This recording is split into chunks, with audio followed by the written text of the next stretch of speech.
So it appears that the artist Neil Young, who is considered to be a legendary artist, has actually decided to threaten Spotify, threatening his music catalog from being removed from Spotify if they don't get rid of Joe Rogan. Now, of course, as you guys know, Joe Rogan has been spreading lots of misinformation about coronavirus. It's pretty criminal what he's been doing, lying, saying that young people shouldn't get vaccinated, even though they can spread it to people who are in higher risk groups. Also, there's no risk of getting the vaccine in the first place. He also lied about myocarditis and being more likely to get it from the vaccine than coronavirus, which is obviously not true. He also misinforms about the potential impacts of coronavirus and the effectiveness of the vaccines.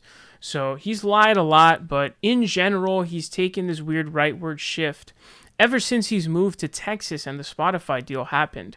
So was he fake this whole time, and once he got that $100 million deal, he opened himself up? I don't know. It's very bizarre. But Neil Young here is saying that he's actually threatening, and this is not the first time I've seen something like this. I remember Kendrick Lamar had threatened to take his music off of Spotify if Spotify removed XXS Tentacion's music off of Spotify because, he was a domestic abuser and he had a bunch of other horrible stuff that he did. And so he threatened, he was like, I'm going to take my music off if you take his music off. So it's a bit of a reverse situation here. It says Neil Young posted a since deleted letter to his management team and record label demanding that they remove his music from Spotify.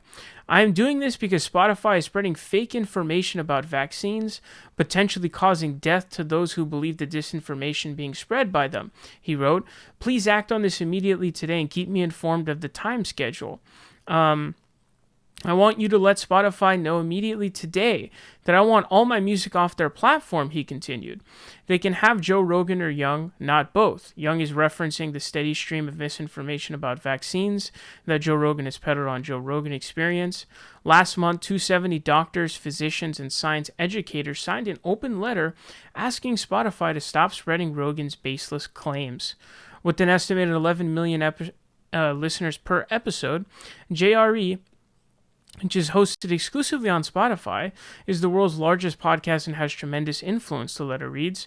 Spotify has a responsibility to mitigate the spread of misinformation on its platform, though the company presently has no misinformation policy. Young removed most of his music from Spotify several years ago because he felt the sound quality on the service was too low, but he ultimately relented. That's where people get music, he told Rolling Stone in 2019. I want people to hear my music no matter what they have to get through to do it. I'm just trying to make it so they hear a lot more and enjoy it a lot more, but sell it for the same price because music is music. Young's letter was addressed to his manager and a Warner executive. At press time, Spotify hadn't responded to a request from Rolling Stone asking if they plan to remove Young's music. It's still available, but it might be smart to listen to Zuma and Russ Never Sleeps while you still can. They could disappear at any moment. Yeah, so, he's out here calling out Spotify for their platforming of Joe Rogan, but also it kind of seems like he's maybe more saying that... like they need to have at least some kind of, misinformation rules. I would at least agree that, there should be some kind of, misinformation rules going on the Spotify platform for this situation. This is a really difficult situation in terms of,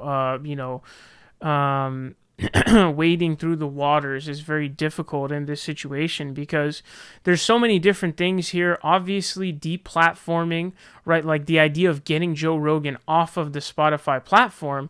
Now, there's one thing. He has a $100 million semi-exclusive deal with Spotify. It's not completely exclusive. He still uploads clips to the JRE Clips channel on YouTube. So it's not fully exclusive. It's like a semi-exclusive deal.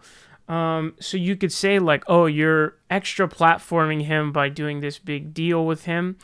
So that's one thing you could say like, hey, you shouldn't do it, right? It's one thing between, you could get your podcast. You started a podcast right now. You could get a podcast on Spotify, but they wouldn't be paying you a bunch of money for a semi-exclusive deal. So you could say, oh, you're extra platforming him in that way, and that's not right, and so you should stop that. That's understandable. The idea of completely removing his podcast from Spotify and, potentially other platforms, following suit is an uncomfortable idea for me, because you do obviously want to be aware of free speech and stuff like that. Free speech is obviously a very important thing. And so this does not have to do with the free speech, the First Amendment right? The First Amendment of the Constitution grants you a right to freedom of speech. That means that the U.S. government cannot silence your speech. But even then, there are some gray areas, like direct threats of violence or violence against, governmental members, threats of violence, that is, lying. So, libel and slander, for example. So even then, there's some gray areas. But generally, freedom of speech is obviously a very important thing. And so even deplatforming is something where it is essentially, you are, clamping down on speech to an extent. And so that's where it gets uncomfortable for me as an idea, because generally free speech is a very important thing. But the thing here is, the stuff that Joe Rogan is saying is just so inflammatory. It's so dangerous. Honestly, I don't even know if it can be calculated, the amount of damage that Joe Rogan has done to the country. He gets like 11 million listeners per episode. And so there's millions of people listening to him spread his I don't even want to call it misinformation anymore, because I don't believe it's accidental. I think it's purposeful. I think he has an ideology, and he just purposefully spreads, bullshit articles that get debunked when looked at. Or a lot of what Joe Rogan says is like, oh, my buddy Joe Jameson, just, his dick shrunk like 3 inches after getting the vaccine. It's like, who goes based off of something so stupid like that? And that's what most of the so-called evidence of anti-vaxxers is. It's like, what? Data shows that vast majority of people dying from coronavirus, almost everybody. I mean, you're not going to die from COVID if you're vaccinated. So there's still, I don't know what the deaths are right now, but not long ago, it was still like 1, 2, 3,000 a day. And barely any of those people are going to be vaccinated, almost zero. Because again, it's almost impossible to die from coronavirus if you're vaccinated. It's almost laughably hard. Like it should be a challenge to die from coronavirus if you're vaccinated. So that means all those people are unvaccinated. And so in response to that, I've seen anti-vaxxers say, what? There's no way. I know these people dying. I know multiple people dying in hospitals who are vaccinated from coronavirus. So it's not going based off of data. And if it is going based off of data, it's misleading. It's not peer-reviewed, which later on gets debunked, or it's preliminary data like we saw at the Nordic countries with the myocarditis threat. It's preliminary. It's not even a finished study. And it's sure as fuck isn't peer-reviewed. There was one that did a horrible math error where they divided by barely any people. They way underestimated the amount of people who got vaccinated. And so it made like the myocarditis risk look way higher, because it was like, whoa, this is the myocarditis threat with only this many vaccinations. But then it was like, oh, they divided by a number that was misrepresented. So all those people not getting vaccinated, all of those people not following, restrictions and all of that kind of stuff, it's hard to calculate the amount of damage that he's done to society in general. This is not a debatable thing. Science is already settled. No matter, the 1, 2, 3, 4, quack doctors you bring on, random doctors. Just because one doctor says something doesn't mean that it's just overriding all of the scientific community, which is clearly in consensus. Not only the scientific community in terms of scientists themselves, but the data and the studies that come out from the scientists. So whether you bring on Dr. Majones or whoever the fuck, whatever, random doctor you're going to bring on, doctors are not deities where it's like every single doctor is a god. That's not how it is, okay? Doctors are stupid too. Doctors do shitty things as well. They're greedy capitalist fucks. I've seen ones on his show where, like, go to my website, buy all these vitamins. It's like absurdly expensive. It's like a bottle of vitamins is like $60. Like, god damn. So singular doctors are going to be shitty as well. So that's why you have to go with the scientific community and what it says, just like we do for any other scientific issue. Another cringy thing that I see is that Joe Rogan is now a Jesus figure for the right wing. He's trending all the time. There's like Twitter categories that I'll see tweets with like 30,000 favorites. All of the Republicans, like, that's your guy? That's your God figure? Like, it's all right if you like Joe Rogan, not now, before, if you like Joe Rogan and, you respected him or you share what he said, but they are just fully, completely, unadulteratedly, just fully, just I don't know, just praising him in every way. Like, that's your guy? That's your guy, Joe fucking Rogan. That's your Jesus figure? Are you serious? The self-proclaimed idiot? It's just bizarre. So, that's just such a weird figure to choose as your Jesus Christ. But it's very cringy. What do you do about his bullshit that he's spreading? I don't really know.